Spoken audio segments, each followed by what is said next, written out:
Olá, seja muito bem-vindo ao Idem Nexus, a plataforma online de diálogo do Instituto Direito para um Estado Melhor, criada especialmente para tratar dos temas mais sensíveis nesse cenário de transição da administração pública. Mas antes de começar, vamos conhecer mais um pouquinho sobre a história do Idem.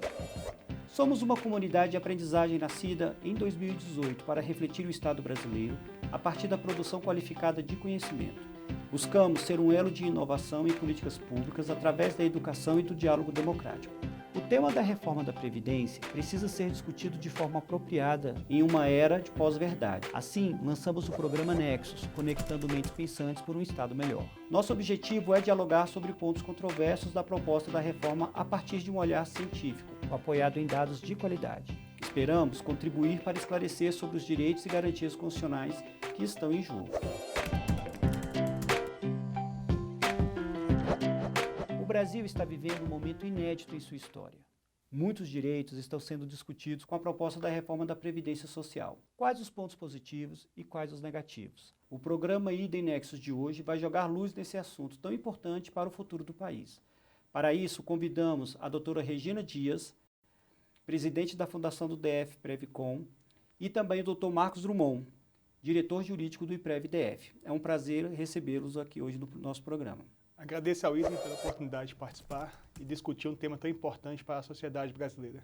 Eu agradeço também a oportunidade de poder contribuir no momento em que previdência é um tema tão palpitante na sociedade. Qualquer iniciativa de educação previdenciária é muito bem-vinda. Muito obrigado. O primeiro ponto que queremos ouvir a opinião dos senhores é o que torna obrigatório a todos os entes da federação o estabelecimento do regime de previdência complementar para os respectivos servidores públicos. Vocês acham que a imposição da criação de regime de previdência complementar de servidores públicos a todos os entes federados ignora as dificuldades que esses entes, especialmente estados e municípios menores, terão em organizar tal regime, o que passa não apenas pela criação da lei específica, mas principalmente por conta da sua organização complexa de gestão financeira? Olha, a sociedade espera também dos municípios, mesmo aqueles pequenos, que eles se profissionalizem, que prestem um serviço público de qualidade. E dentro desse propósito, desse desejo, se espera que os municípios busquem se capacitar, busquem alternativas gerenciais que permitam instituir previdências complementares e estruturarem estas instituições. Não obstante, é possível que esses municípios busquem se conveniar com outras instituições de previdência complementar, de modo a somar forças ou buscar um auxílio de modo a viabilizar a prestação deste serviço tão importante aí para todos os segurados da Previdência. Excelente. Doutora Regina, pegando esse gancho, o que a senhora acha? Como se pode fazer essa questão dos municípios e estados menores que não têm estrutura administrativa aderir a um regime de previdência complementar? Eu acho que a inexistência atual de uma estrutura nesses entes federativos não é um óbice para que eles venham a ter uma previdência complementar. Até porque já existem entidades que estão prontas para recebê-los, Nós temos o caso, por exemplo, da Previdência Complementar da Bahia, que é uma multipatrocinada, pegou o plano do Piauí, que é de Goiás, se transformou numa multipatrocinada, a FUNPRESP está caminhando para isso, para fazer uma espécie de plano para a federação, e a própria DF Previcom aqui no DF, ela já nasceu preparada para isso. Tem uma previsão legal na criação dela, que permite que ela faça planos de benefícios para os municípios da região do entorno, ali da RID. Basta fazer um convênio de adesão. Então, acho que o que a proposta de reforma fala é isso, é que os pequenos podem se consertar para que eles façam adesão a uma entidade maior e com isso ganhem escala. Eu gostaria também agora de levantar uma questão também muito importante, que é o teto do regime geral de previdência. Se estabelecer a obrigatória imediata de todos os entes da federação em criar um regime de previdência complementar para os seus servidores, o que quase sempre será inviável, isso acabará importando numa limitação da cobertura básica dos servidores públicos por conta desse limite contributivo e de benefício do regime geral. Tal situação afetará tanto os novos servidores, mas principalmente aqueles que já integram as carreiras públicas, principalmente em relação às contribuições com base de cálculo acima do teto e o planejamento de uma vida toda.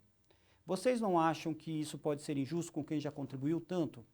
Doutora Regina. Na verdade, essa limitação ao teto, ela vem no sentido de tornar a previdência do servidor mais isonômica com a do trabalhador privado, que sempre teve esse teto, né? Então, foi uma série de mudanças constitucionais desde 88 que nos fizeram chegar a um regime em que já pode haver previdência complementar. Esse é um caminho que já se vem percorrendo. A União já fez isso, a ADF, Previcom, o DF é o caçula, nós somos a 12ª ente da federação a ter uma previdência complementar, e essa limitação do teto, ela na verdade não pega os servidores antigos. A previdência complementar, a instituição dela, vale para aqueles que venham a entrar no serviço público após ela está totalmente pronta para oferecer o plano de benefícios. Além do mais, há regras de transição no caso da reforma. Então, nós não vemos isso como o fato de que as pessoas vão estar necessariamente limitadas ao teto por serem servidores públicos. Sempre vai haver o respeito ao direito adquirido ou à expectativa de direito. Vale para os novos servidores. Como bem pontuado pela Regina, os servidores que ingressaram antes da instituição do regime complementar, da previdência complementar, eles vão estar resguardados. De modo que, ao meu ver, não haveria nenhum problema de ordem jurídica aí em relação a estes. Obviamente que eventuais mudanças no curso da vida profissional desses servidores requer a observância de uma regra de transição, né? Porque, do mesmo modo que é legítimo ao Estado mudar o seu regime previdenciário, o seu sistema previdenciário, o servidor também é legítimo a ele esperar uma regra de transição que lhe assegure segurança jurídica, né? Porque é uma relação firmada por longos anos e que o servidor devota grande expectativa nessa relação. Então, assim, embora sejam legítimas as alterações, é necessário resguardar alguma transição que assegure a segurança jurídica. Verdade. Em relação àqueles que ingressaram após, a previdência complementar é justamente para isso, né? Para assegurar eventuais riscos sociais relativos aos valores que superem o teto do regime geral de previdência. Mais uma questão polêmica. Vocês acham que a possibilidade de uma entidade fechada de previdência complementar, não instituída pelo ente federado ou entidade aberta de previdência complementar, gerir recursos públicos, essas contribuições que são vertidas ao longo de vários anos, vocês não acham que isso é um pouco incompatível com essa natureza eminentemente pública da proteção previdenciária que os regimes próprios de previdência dos servidores públicos? De fato, isso é uma questão bastante polêmica, né? Talvez a Regina possa pontuar com maior precisão, mas a regulamentação instituída para as entidades públicas de previdência complementar é bem rígida, né? Porque o risco social assegurado visa preservar a geração presente e futura. Então, visando resguardar a segurança desse sistema, né, a regulamentação estabelecida aí para as entidades de previdência complementar dos estados, dos municípios e a própria entidade da União, ela tem uma regulamentação bastante rígida. Não que as entidades abertas, privadas, não tenham uma regulamentação rígida, né, mas as estatais são bem mais rígidas de modo a assegurar aí as gerações, tanto a presente quanto a futura, né? Regina. Eu concordo com o Marcos, eu acho que a gente fala de regimes muito diferentes. Embora o governo fale aí de uma junção entre SUSEP e Previc, para que seja apenas um ente regulador, tanto para aberta como para fechada, elas são animais diferentes, né? Elas têm naturezas diferentes. Então, no caso da Previdência Aberta, a regulamentação dela se assemelha muito às de fundos de investimento, que são abertos para qualquer cidadão. Então, não há um controle, por exemplo, no nível de risco a que as carteiras estão expostas, a qualidade do crédito em que se pode investir, ela não é bem regulamentada. Numa entidade fechada, já há uma série de vedações de tipos de operações que podem ser prejudiciais para os segurados, que elas são vedadas lá na própria regulamentação do Conselho Monetário Nacional. Se abrir para a entidade aberta, a gente vê que pode existir um processo de canibalização dessas entidades abertas, porque elas têm fins lucrativos, então elas podem negociar com taxas até negativas no começo para atrair clientes, canibalizar as entidades fechadas, que não têm fins lucrativos, precisam, então, ter uma estrutura de custos bem balanceada, né? Então, eu vejo com alguma preocupação, porque as entidades fechadas, eu acho que elas estão mais bem preparadas para lidar com a segurança dos ativos da poupança dos servidores públicos. A experiência recente no Brasil demonstrou que alguns institutos de previdência complementar das estatais, eles tiveram prejuízo nos últimos anos. Inclusive, alguns servidores estão sendo obrigados a contribuir novamente com recursos para equilibrar o sistema. O que pode ser feito, o que pode ser melhorado nesse sentido? Doutora Regina. Esse tipo de déficit desses fundos de estatais que a gente presenciou, eles tiveram dois problemas. Um foi a qualidade dos ativos em que foram investidos, mas foi porque foi numa época em que a governança era muito menos regulamentada. Hoje o sistema já se preparou para vedar certos tipos de operações, se faz mais exigências na nomeação de dirigentes. Hoje qualquer dirigente de fundo de pensão tem que ter uma habilitação, uma certificação, então é muito mais difícil o aparelhamento político. E, por outro lado, são planos de benefício definidos, são planos em que se decide o que se vai pagar lá na frente para o segurado e as contribuições vão acumulando. O problema é que aí isso tende a gerar déficit, porque é um plano coletivo. No caso, hoje, da Previdência Complementar do DF e a dos servidores em geral, ela precisa ser de contribuição definida. Então, ela não tem déficit. Por quê? Porque o benefício é que vai ser ajustado lá na frente. As contribuições sempre vão ser as mesmas. Então, já é pensado para que não haja esse tipo em que a coletividade tenha que arcar com déficits por causa de algumas decisões individuais. Olha, e sem querer entrar na seara política, né, assim, a gente sabe que houve, em alguma medida também, um certo dirigismo político. O que tem se visto hoje, principalmente nos regimes próprios de previdência e nas previdências complementares, é observância de normas de integridade, de compliance, né? Temos visto aqui na experiência do DF o estabelecimento de mandatos para os dirigentes, de modo a resguardar a independência das instituições de previdência em relação ao governante. Por exemplo, a direção do DF Previcon teve um mandato que se iniciou em 2018. O IPREV-DF tem um mandato de diretoria que se iniciou em 2017. Além disso, temos comitês de monitoramento de risco, normas de conduta, de compliance, ou seja, hoje temos visto a busca por observância aí de normas que resguarde a integridade da gestão previdenciária, no caso dos servidores e também nos casos das instituições privadas fechadas de previdência. Né? Perfeito. Doutora Regina, sempre se coloca como um exemplo de regime de capitalização a experiência chilena. No entanto, agora, passados já alguns 20, 30 anos da instituição desse regime, muitos benefícios ficaram aquém daquela expectativa inicial. O que pode ser feito para que isso não ocorra no nosso regime de previdência complementar? Essa é uma questão importante, até porque a atual proposta de reforma, diferentemente das últimas propostas de reforma, né, porque os últimos 5 presidentes da República vieram com algum tipo de proposta de reforma da Previdência mais ou menos ambiciosa. Essa foi a mais ambiciosa porque introduz o conceito de capitalização. A capitalização, ela é uma medida, na verdade, que visa assegurar o equilíbrio do sistema. Porque no regime solidário de repartição, que é o que a gente tem no regime geral, por exemplo, é um regime que depende de um equilíbrio demográfico e laboral constante. Precisa sempre ter muita gente trabalhando para financiar aqueles que estão aposentados. E no futuro continuar assim. A capitalização não, o indivíduo poupa para si próprio lá no futuro. O problema do Chile foi que ele foi uma capitalização pura, não se garantiu uma renda mínima. Né? Então, quando fizeram as contas de quanto cada um precisava contribuir para ter uma renda lá na frente, fizeram essas contas com taxas de juros muito altas. E o problema é que a própria capitalização, por aumentar a poupança nacional, ela fez com que as taxas caíssem. Então, as pessoas chegaram lá na frente com um benefício muito baixo, abaixo, às vezes, do salário mínimo. O modelo brasileiro é bem diferente. O modelo que temos nos entes da federação, ou nas estatais, ou na iniciativa privada, de previdência complementar, ele garante um regime solidário até um certo nível e a capitalização vem em cima disso.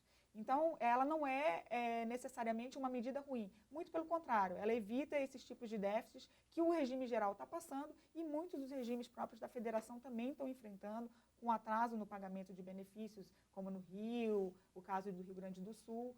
Ela é uma medida que visa anular a questão do déficit. A questão é manter um regime solidário que garanta uma renda mínima, o que não foi o caso do Chile.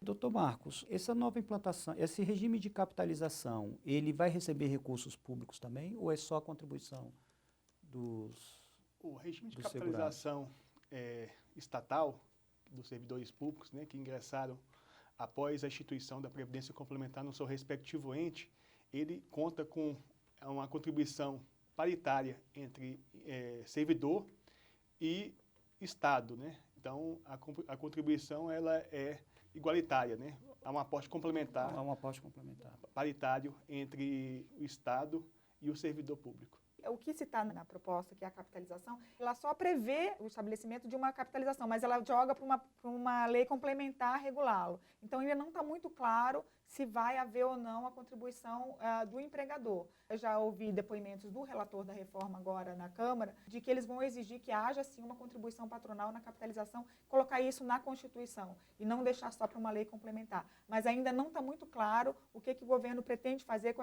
essa capitalização do regime geral, né, que é diferente da nossa aqui, do servidor público, que já é regulamentada. Doutora Regina, a senhora como presidente do DF Previcom, que é o regime de previdência complementar do Distrito Federal, a senhora acha que esse modelo que nós temos hoje, ele é confiável? Eu acho que ele é plenamente confiável. A governança da entidade, ela é paritária, ela é compartilhada entre os indicados pelo patrocinador, o ente federativo, o GDF, e os próprios participantes. Então, vai haver, daqui a um ano, eleições para que os órgãos de deliberação colegiada sejam compostos na sua metade pelos próprios participantes. Gente que tem dinheiro no jogo ali, que investe naquilo. E o servidor do DF, ele é um servidor financeiramente muito educado. Então, a gente já recebe muitas perguntas sobre investimentos, sobre a política de investimentos. E eu tive uma experiência no FUNPRESP, antes de vir para o DF, em que a gente respondia mesmo indagações de participantes no Conselho Deliberativo. Eles alteraram percentuais de alocação em ativos de maior risco, mandaram diminuir.